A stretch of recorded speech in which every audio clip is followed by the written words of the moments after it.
the reason I chose to show that little film, besides the fact that it's great, that was made a few years ago, maybe 5 years ago, I think. And obviously we were showing at the Castro that year a whole roster of international films, which is why a lot of the clips that you saw in the film are probably unrecognizable to you. They're Spanish films and Argentinian films and things. But the young man who made that movie, Joe Talbot, approached me after one of the festivals, the first one he had been to, and he was kind of blown away by the whole experience of seeing the movies and the people, obviously seeing everything that he captured in this little short.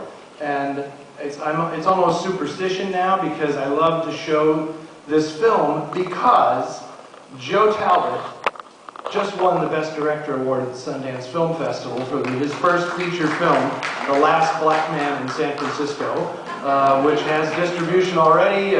Brad Pitt is the executive producer of the movie, and I get to say, hey Joe, I knew you won. I couldn't be more thrilled for Joe, and we were screening Noir City in San Francisco on the night that Joe's film was screening at Sundance, and for good luck, we showed that film, and he won the prize that night for Best Director, and it was just fabulous. So, good for you, Joe. Okay, now, the picture that you're about to see is part of, in the 1950s, there was a whole subgenre of crime pictures that came out that were expose films. And this had everything to do with the fact that television had infiltrated the American home. And one of the must-see TV things on early television in the 1950s were congressional hearings into organized crime. This was like a big deal. There were congressional hearings, of course, about the communist infiltration of Hollywood, and congressional hearings about the mob's influence on boxing, and there were congressional hearings about the existence of organized crime in America, which was kind of fascinating given that J. Edgar Hoover, the director of the FBI, always claimed that no such thing existed, that there was no true organized crime in America, there was no mafia, none of this stuff. Which we now, of course, thank you, J. Edgar, you were on the ball. Good man.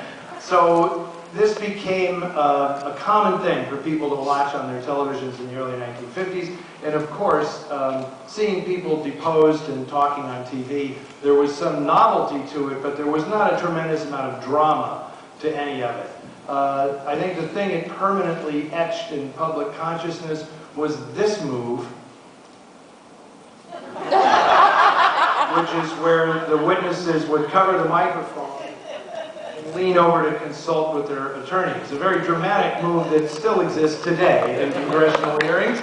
But this was an amazing period in American history. And so obviously the movie studios were going to cash in on this by creating fictionalized feature films in which all of these hearings and the infiltration of organized crime became a big deal. And you are about to see Paramount's A-list foray into this world. The story is by Horace McCoy, who was a really terrific Pulp Fiction writer. He also wrote They Shoot Horses, Don't They?, which was turned into a pretty great film. Kiss Tomorrow Goodbye, a great Jimmy Cagney movie. He was one of those hard-boiled writers, and he wrote the story that this movie is based on. The final screenplay is by Warren Duff, who wrote his fair share of noir films, but is probably most remembered today as the producer of one of the ultimate noir films, Out of the Past. Warren Duff produced that movie at RKO. Paramount had some talent on hand, namely William Holden, Edmund O'Brien, and Alexis Smith, that they borrowed to make this movie. Holden was a Paramount actor. And the three of them give really amazing performances in this film, which is a very complex storyline, I think, and they do a beautiful job weaving in the personal stories of these characters with the investigation into organized crime. Very interesting thing, the villain in this piece is played by Ed Begley, who you will see later in the series when he is in Odds Against Tomorrow as the mastermind of the bank robbery. But it was common at this time for Italian Americans to be represented as the criminals in these movies. And it's interesting that this film, for whatever reason, they kind of go out of their way to make it apparent that the criminal is Jewish. With the name Eichelberger, it's kind of hard not to imagine that the guy is Jewish.